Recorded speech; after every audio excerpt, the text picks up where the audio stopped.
Minha mensagem de hoje tem por tema: fuja do erro, seja mais assertivo.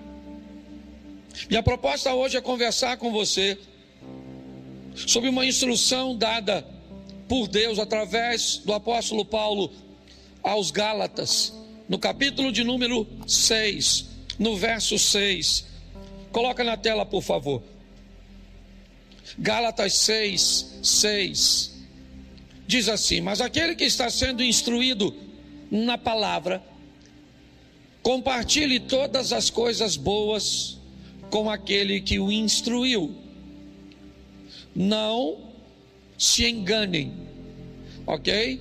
Em outras traduções, está escrito: não erreis. Deus não se deixe escarnecer. Ali está dizendo de Deus não se zomba, pois tudo aquilo que a pessoa semear, isso também colherá. Você tem a outra tradução aí, Vitor? Não, tá certo? Mas repita comigo: não erreis. Deus não se deixe escarnecer, porque tudo que o homem semear, isso também ceifará. Feche seus olhos. Senhor nosso Deus e Pai, em nome de Jesus, eis aqui a tua palavra. Continua falando conosco. Usa-me como um canal de bênção nesta hora, em nome de Jesus. Você pode dizer amém? Isso. No ano de revisão é importante nós revermos algumas coisas que estabeleceram nossas crenças. Nós revemos algumas coisas cujas quais nós baseamos a nossa fé e a postura cuja qual nós acreditamos que as coisas vão acontecer. Nós temos que ter muito cuidado quando vamos analisar isso. Primeiro, que algo, para ser considerado uma tese bíblica, precisa, para alguns, de 3 ou mais versículos ou textos que baseiem essa afirmação. Nenhuma tese pode ser estruturada em apenas um versículo.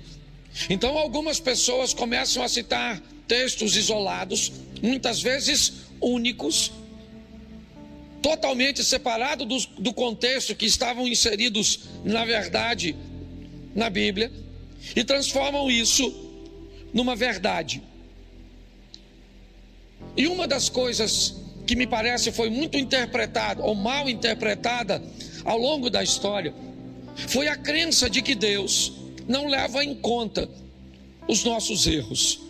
É de que Deus está sempre pronto a corrigir a rota daqueles que erram. É que está em Deus a obrigação de acertar as coisas, de corrigir as coisas. Eu confesso que eu não sei onde isso está escrito, mas as pessoas, ou grande parte delas, acreditam que a bondade de Deus, que a misericórdia de Deus, ela é grande o suficiente para sobrepor a justiça dele. Isso não é verdade. A minha proposta de dizer fuja do erro é porque o erro vai trazer para a sua vida sérias consequências. A minha proposta de dizer a você seja mais assertivo, e a palavra assertivo, apesar de, quando a nossa mente ouve, parecer que está falando de acertar, de fazer a coisa certa, e por isso alguns, até na hora de escrever a palavra assertivo, escreve com C, mas na verdade ela é com 2 S's, assertivo. Ela tem a conotação de alguém que está seguro, que está firme, que sabe aquilo que está fazendo, que ao tomar decisões, não tomam decisões de qualquer maneira. São pessoas convictas, firmes, fortes, seguras, que fazem as coisas com objetividade. A vida costuma ser mais generosa para essas pessoas. Elas frequentam a mesma igreja, elas leem a mesma Bíblia, elas cantam os mesmos louvores, elas escutam as mesmas mensagens. Mas as pessoas assertivas, aquelas pessoas que ao tomar decisões, principalmente em áreas fundamentais de sua vida. Elas são um pouco mais morosas, elas aguardam, né? Não são imediatistas, elas costumam retirar da vida mais prazer, mais satisfação. Mas se você não liga para isso, é um direito que você tem. Apesar da Bíblia dizer não erreis, e é isso que eu quero trabalhar com você. Por que é que a Bíblia então diz não errem? Ela não poderia dizer, olha, se você errar, não tem tanto problema assim. Não, ela diz não errem, porque de Deus não se zomba, Deus não se deixa escarnecer. O que você fizer, você vai ter que enfrentar o efeito ou a reação da sua ação. Então, se você quer ser descuidado, se você é valente, forte, poderoso, o suficiente para cometer erros, sustente a sua valentia e coragem para colher os frutos do erro que você cometeu. Não tem problema nenhum. Você quer ser irresponsável em tomar algumas decisões? Você quer ser irresponsável a estabelecer relacionamentos? Você quer ser irresponsável em tratar a sua vida profissional? Você quer ser irresponsável em cuidar da sua saúde? Não tem problema nenhum. Fique à vontade com as suas irresponsabilidades, em cometer erros. Só entenda que você vai ter que se encontrar com eles. E é por isso que o texto até começa dizendo: aquele que é instruído, aquele que é ensinado, ele deve repartir os seus recursos com aquele que o instrui. Olha bem, a proposta da palavra é dizer: se alguém vai te dar uma orientação correta, se alguém vai te dar uma ferramenta certa, ele vai fazer tão bem a você, ele vai levar sua vida, seu casamento, suas finanças, seu negócio, sua caminhada de fé para um ambiente de tanta prosperidade que você deveria dividir um pouco dessas bênçãos que você vai receber por parar de cometer erros com aquele que te ajudou a parar de cometê-los. Essa é a grande verdade. Mas, como eu disse, se você desejar continuar numa vida de erros, não tem problemas. Provavelmente, se você tiver fé e seguir a Jesus, você vai até morar no céu. O que você não vai ter é uma vida boa aqui na terra. Ah, pastor, mas a vida não é para ser boa aqui na terra. Não. Por quê? Porque você tem acesso ao versículo que diz que no mundo tereis, e é esse que você quer tomar?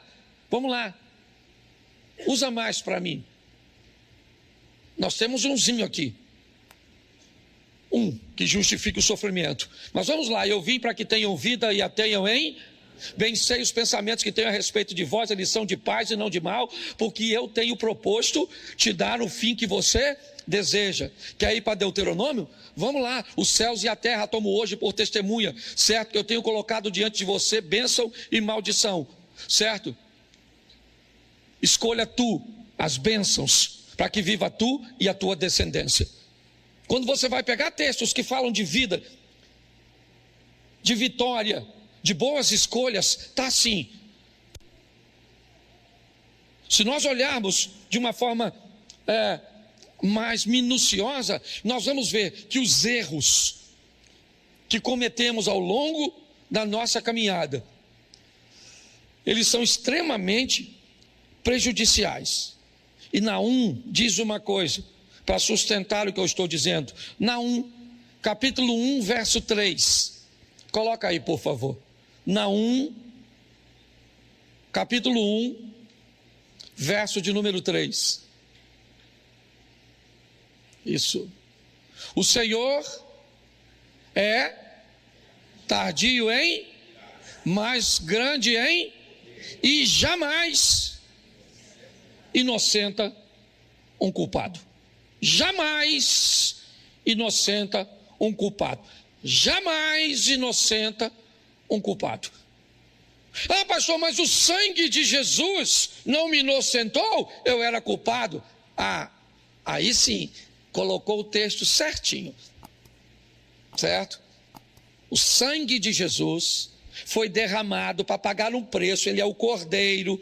Então até você tenha cuidadinho um pouquinho. Eu sei que Deus filtra tudo isso. Se você vai orar, cuidado para não usar o sangue onde você deveria usar o nome, e para não usar o nome onde você deveria usar o sangue. O nome é para uma coisa, o sangue é para outra coisa, tá certo? Nós precisamos rever tudo isso.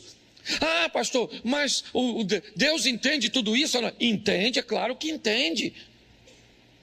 O Espírito Santo, ele corrige muitas coisas que fazemos errada, mas nós estamos num ano de revisão. Por que não entender que precisamos parar de expulsar muitas vezes um demônio usando o sangue? Na ignorância, vale. Mas, né? Nós precisamos rever, é só isso. Minha exposição é só uma exposição de revisão. Então a minha proposta agora é mostrar a você que se Deus não toma culpado por inocente, se Ele diz não errem porque vocês vão ter que se encontrar com o resultado do seu erro, nós temos a garantia de que Ele é tardio em irar-se. Sim.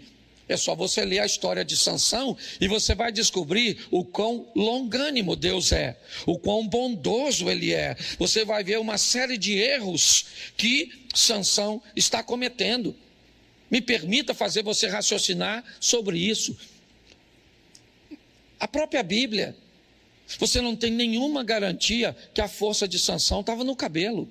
Ele era um nazireu, como muitos outros nazireus que haviam naquela época. Mas quando você vê ele comete o primeiro erro, Deus tolera, ele comete o segundo erro, Deus tolera, ele comete o terceiro erro, Deus tolera. Conforme ele vai cometendo uma série de erros, chega uma hora que Deus diz, acabou. Aliás, todas as vezes que ele fica forte, a Bíblia nunca diz que a força dele era por causa do cabelo. Sempre diz, o Espírito do Senhor se apoderou de Sansão. O Espírito do Senhor se apoderou de Sansão. O Espírito do Senhor se apoderou de Sansão. O dia que Sansão ficou fraco, o texto diz assim: o que Sansão não sabia é que o Espírito do Senhor não era mais com ele. Então é só a nossa revisão.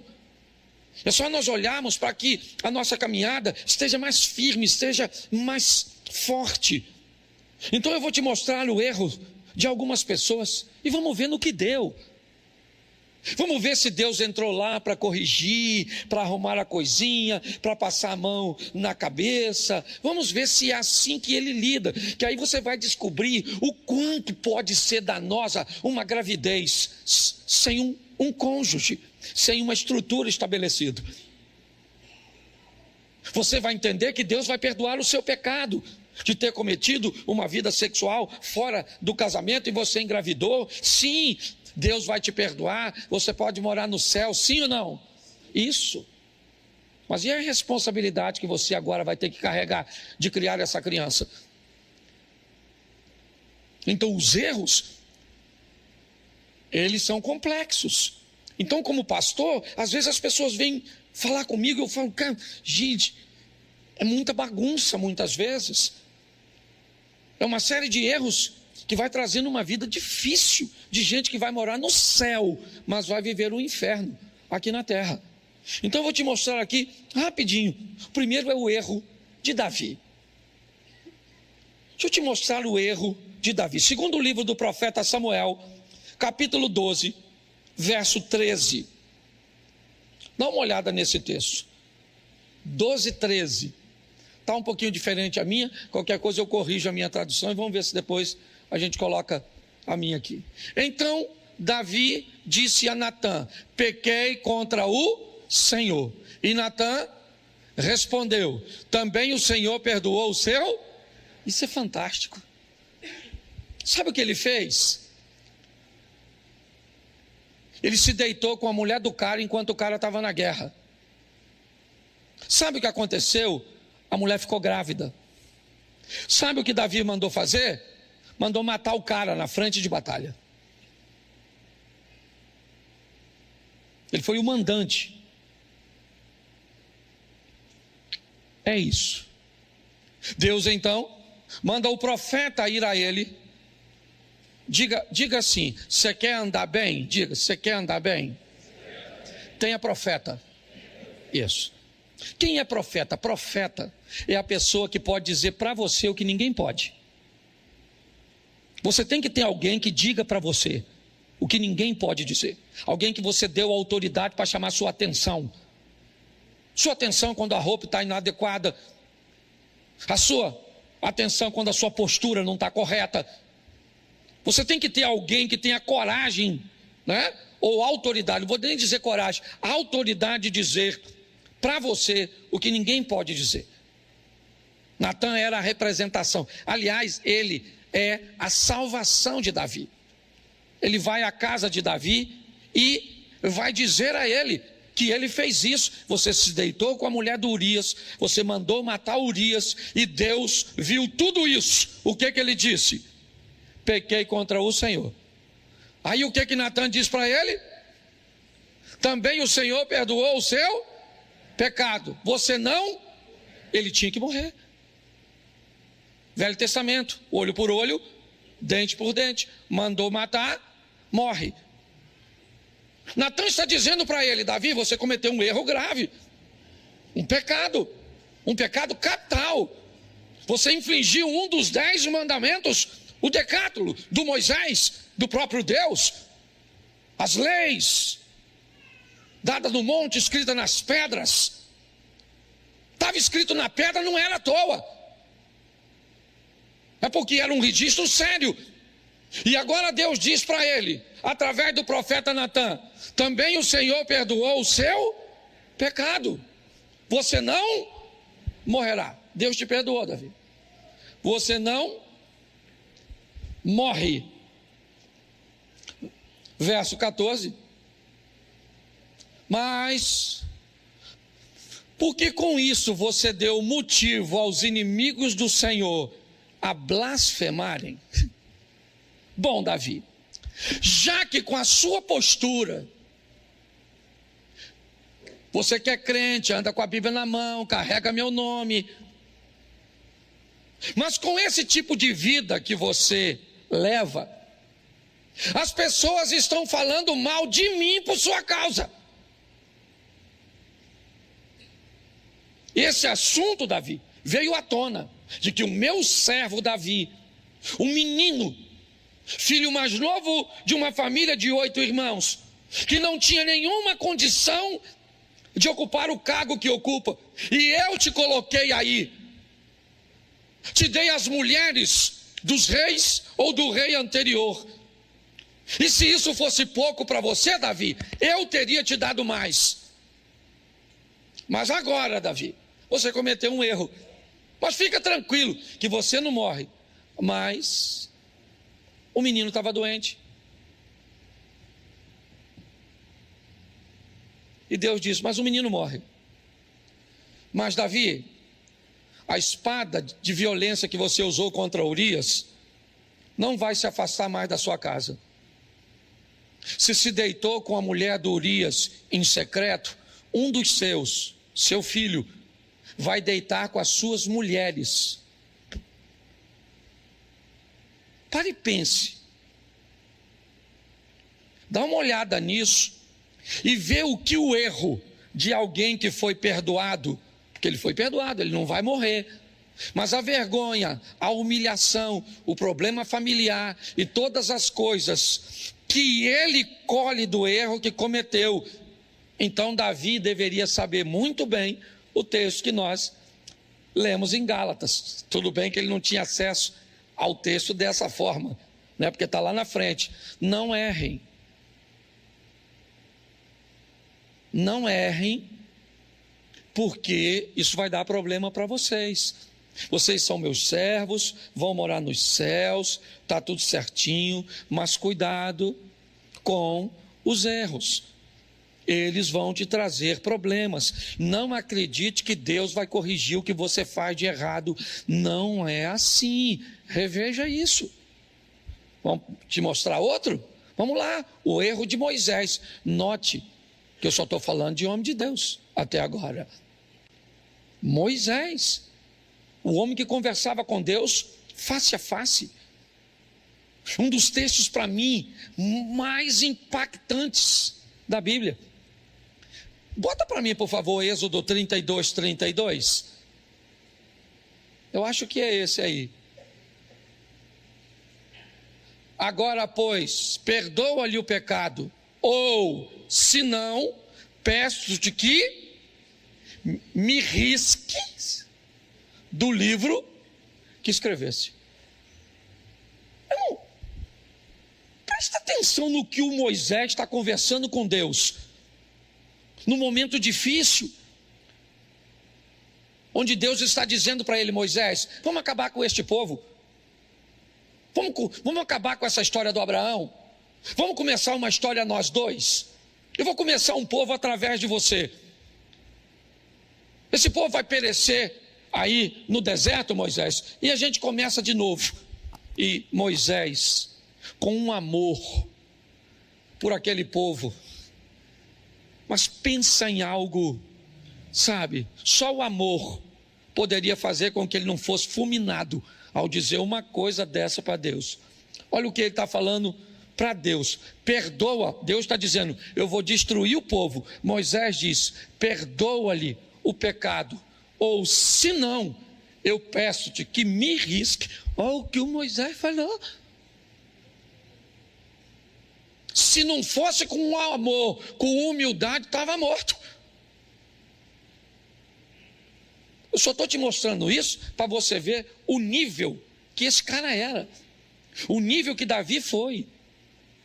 Mas não interessa se é Davi, não interessa se é Moisés, não interessa se é Abraão, não interessa se é Paulo, se é Pedro, não interessa quem seja. Errou, meu irmão, a casa vai cair. É isso que você tem que entender. Então, se você vai ser macho e valente o suficiente para vacilar, depois também chupa o limão. Não vem com essa fatalidade: agora também eu errei, minha vida acabou nada. Você vai colher tudo e vai começar de novo. Vai ter força para passar vergonha, humilhação, isso. É assim que funciona. Agora, só para terminar, verso 32, para terminar esse texto. 33, o próximo, por favor. Então o Senhor disse a Moisés: quem foi que disse? Riscarei do meu livro todo aquele que... Pensa num troço desse. Pensa. O Deus falando: Moisés, vou falar uma coisa para tu. O livro é meu, eu risco. Quem? Quem eu? Quero não. Quem vacila. Então aquele Zé Ruela era para eu riscar. Você não fez nada, eu não vou riscar. Certo? E agora, por sua causa, também não risco os caras. Não é um negócio maneiro? Pois é, seria bom se a vida dele fosse sempre assim. Mas esse Moisés, Números 20, verso 8, olha o que esse cara faz. Números 20, verso 8, o erro de Moisés. Pegue o seu bordão, ajunte todo o povo, você e Arão, seu irmão, certo? E diante do povo, falem a rocha, e ela dará a sua, assim vocês tirarão a água e darão de beber à congregação e aos verso 11.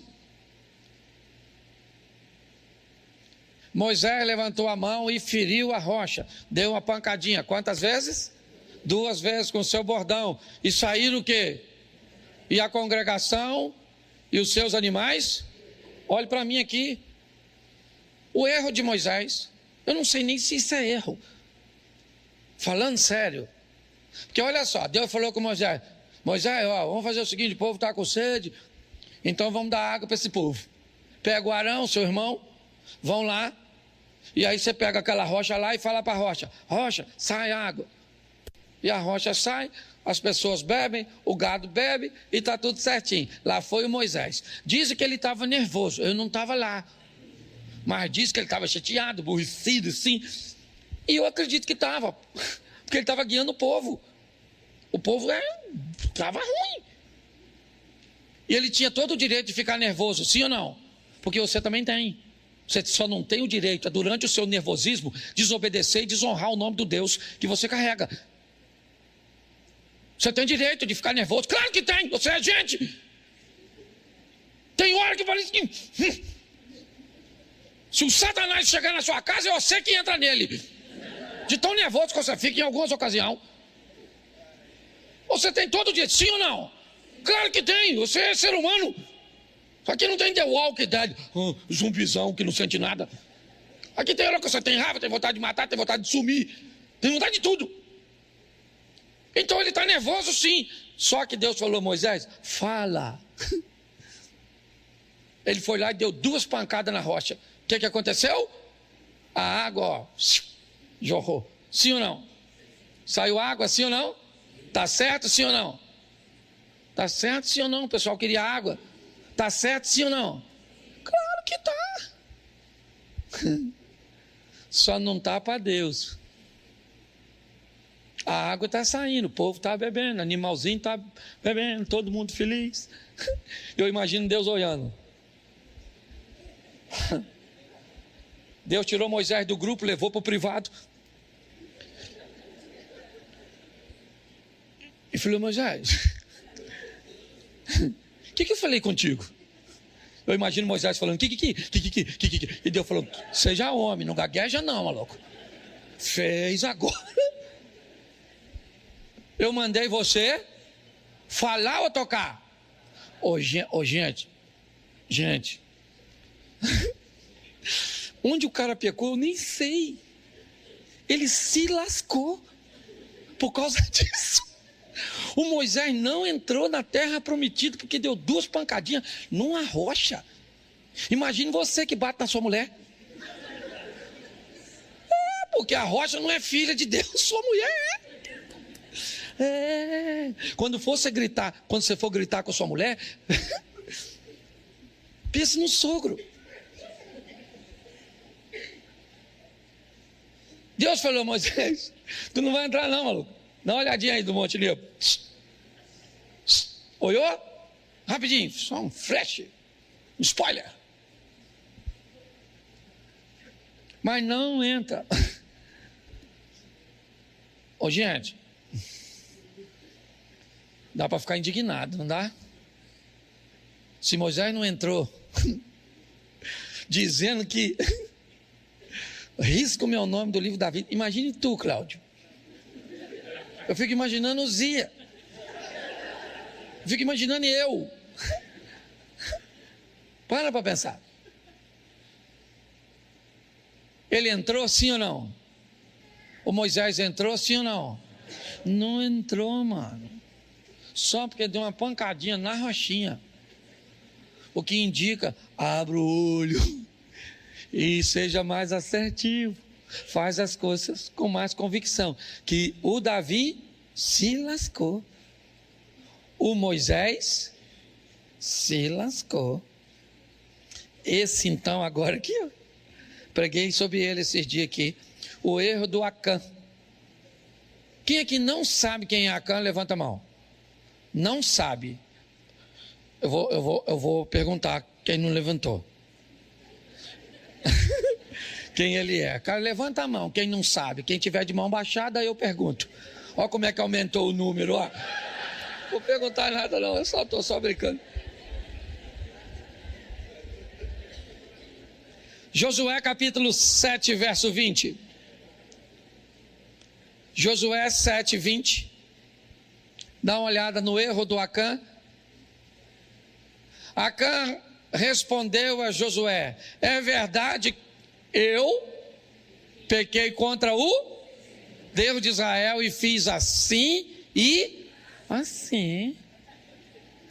Você já escutou alguém pregar para tu que aquele que confessa alcança misericórdia? Com Acã funcionou não. Ele falou: fiz mesmo, pequei assim e assim. E Deus falou: assim. Então agora provavelmente tudo indica que esse cara foi para o céu, pertencia ao povo de Deus. mas perdeu o privilégio de viver aqui na terra. Por quê? Porque cometeu um erro. Perdeu o privilégio de viver aqui. Porque cometeu um erro. Então, cuidado como nós tratamos. Eu estou pregando para mim também. Como nós estamos tratando isso. Agora, esse exemplo que eu deixei por último para vocês, ele é como...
Comovente.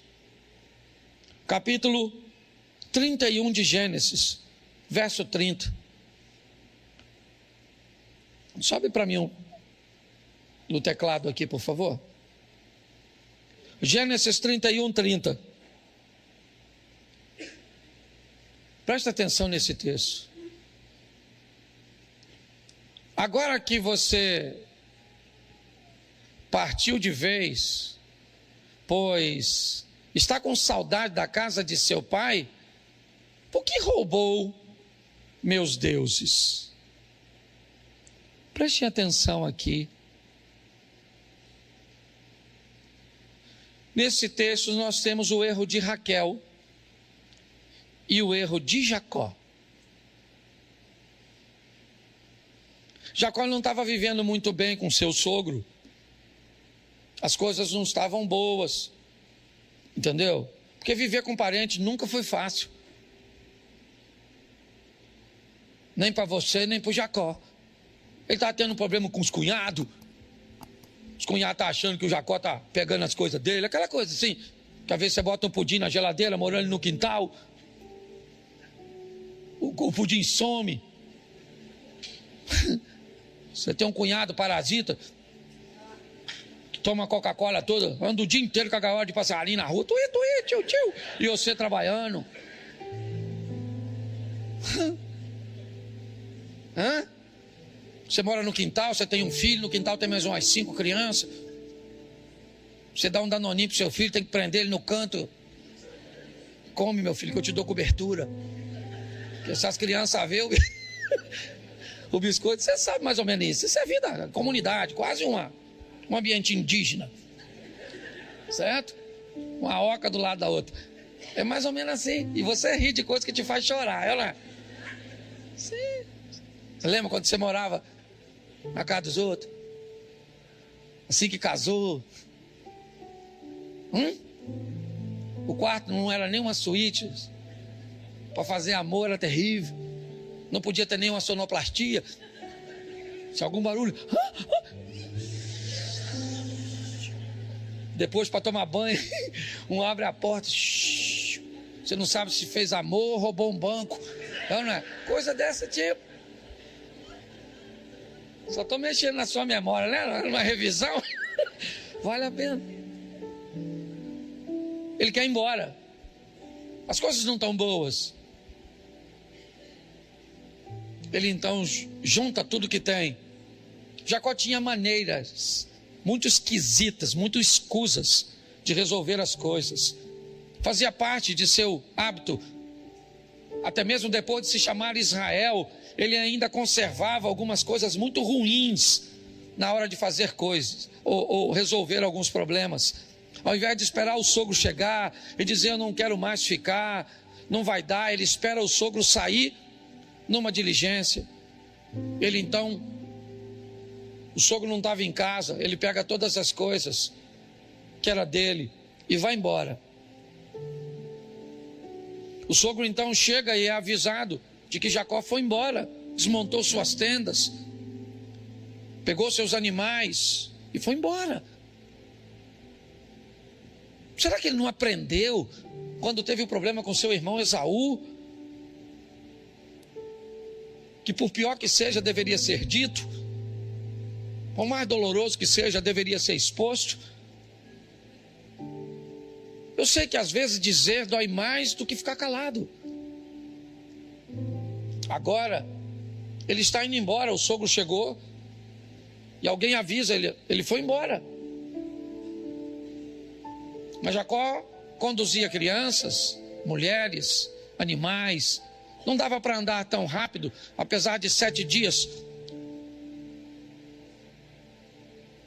Labão então pega seus homens, seus cavalos, e rapidamente acaba alcançando Jacó. O encontro não é dos melhores. Deus, para amenizar a situação, aparece para Labão à noite, dizendo para ele controlar suas emoções e não fazer nada de mal. Labão então encontra com Jacó e diz para ele: eu só não vou fazer nada contra você porque o seu Deus me apareceu de madrugada e falou comigo. Note, ele teve que fugir para não morrer de seu irmão Esaú. E agora mais uma vez ele foge. É de um erro em erros. Mas sumiu alguma coisa da casa de Labão que ele está bem chateado. Algumas imagens de seus deuses desapareceu. Ele só precisava de um motivo. Tem alguma coisa na sua bagagem que não lhe pertence. Eu não estou aqui porque você está indo embora, eu estou aqui porque você me roubou. É isso. A tônica da história é essa. É por isso que eu vim. Porque eu cheguei em casa, tá bom. E Jacó disse, mas eu não peguei nada seu. Faz o seguinte, pode mandar seus homens procurarem. E na bagagem de quem eles acharem, que essa pessoa morra. O que ele não sabia é que quem havia roubado os deuses era sua esposa Raquel.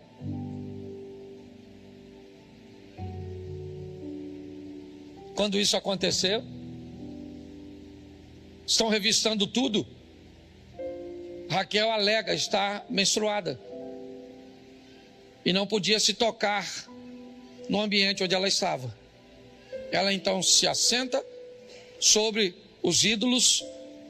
O pai manda revistar tudo. E aí Jacó, que já não está muito satisfeito com aquela situação, diz, faz o seguinte, ô Labão, não procura só seus deuses não, suas imagens não, pode procurar aqui, e tudo aquilo que você achar aqui que for seu, você pode levar. Se tem alguma coisa, se você acha que eu trouxe alguma coisa que não era minha, pode pegar e levar. Não acharam nada. Eles foram embora. Uma falsa sensação de paz. Mas ali, Raquel assinou sua própria sentença, cometendo o erro de roubar os ídolos. Jacó vai ficar sem sua amada esposa, porque lançou uma palavra de morte sobre a mulher que ele amava. A minha proposta é só mostrar e olhar também um Deus que me parece tem muitos problemas com erros. Um Deus que não vai passar a mão na sua cabeça. Um Deus que não vai ter você por inocente, se você for culpado. Mas fique tranquilo, que Ele também vai...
Não tem você como culpado, se você foi inocente.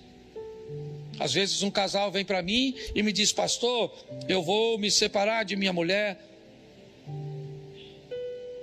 E eu digo, não dá, pastor. Deus é minha testemunha. Eu digo, então beleza. Se Deus é sua testemunha, não sou eu que vou fazer parte da promotoria. Deus não precisa de testemunhas. Ele só disse algo muito sério. Um culpado diante de mim nunca se tornará inocente. Um inocente nunca será um culpado. No que diz respeito à salvação, sempre que o culpado trouxer sobre si o sangue do Filho de Deus, ele o torna inocente. No que diz respeito a ir morar no céu, a viver na terra, não. Suas escolhas, elas se tornarão situações cujas quais você vai se encontrar amanhã. Vale a pena refletirmos sobre isso. Se Davi, que era um homem segundo o coração de Deus, errou, Deus disse: não morre. Mas a humilhação que você vai viver por causa do seu erro, ela não vai passar de você. Ninguém vai falar mal a meu respeito, é o que Deus está dizendo, por sua causa, e você vai ficar impune nessa terra. Ninguém vai falar mal de Deus por causa da sua roupa, e você vai. Ninguém vai falar mal de Deus por causa do seu vocabulário, e isso vai ficar assim. Ninguém vai falar mal de Deus porque você não paga, não cumpre suas obrigações. Ninguém. Deus não vai deixar isso barato, não. Você pode ter certeza que você vai ter que se encontrar com isso. Então, a proposta que eu trago para nós hoje é: não erreis. Fuja do erro. Se torne mais assertivo, mais firme, mais convicto, mais certo, mais responsável na hora de agir. E eu posso garantir a você agora, de uma forma profética, mas amparada biblicamente, esse vai ser o melhor ano da sua vida. Não vai. Desse jeito, lançando essa palavra assim, eu mando uma palavra de que é o melhor ano da vida de um inconsequente, o melhor ano da vida de um irresponsável, o melhor ano da vida de alguém que comete erros e não quer consertar. Tem alguma coisa de errado. Então vamos fazer direito, vamos rever. Se atentamente ouvires a Deus e os mandamentos meus e obedecer, o Senhor teu Deus te exaltará sobre todas as nações. Onde você passar, você será abençoado. Se atentamente ouvir a Deus, é condicional.